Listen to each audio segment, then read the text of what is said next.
Your honour, আমার মক্কেল মুমিনুলের বিরুদ্ধে যতগুলো অপবাদ দেওয়া হয়েছে সব মিথ্যা বানোয়াট। কারণ আমার মক্কেল মুমিনুল ধর্ষণের মতো কাজ করতেই পারে না। কেন করতে পারে না? ও কি বাচ্চা খোকা নাকি? না মাই লর্ড, আমার মক্কেল একজন বাচ্চা না, কিন্তু ও একজন ডান্ডা ছাড়া সান্ডা। মানে মানে আমার মক্কেল মুমিনুল একজন গে গে গে। অবজেকশন ইওর অনার, মুমিনুল আবার গে হয় কিভাবে? তুই কো আমার মক্কেল মুমিনুল কি করে? টিকটক, আর টিকটক যেসব ছেলেরা করে তাদের কি নাই? ডান্ডা, আর ডান্ডা ছাড়া ছেলেদের কি বলা হয়? গে। তাইলে আমার মক্কেল মুমিনুল কি? গে। That's all your honour.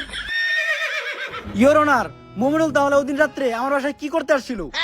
কথা তো যুক্তি সম্পূর্ণ। মাই লর্ড, এই দেশের সবাই জানে যে মিস শায়লা আমার মক্কেলের সুগার মাম্মি।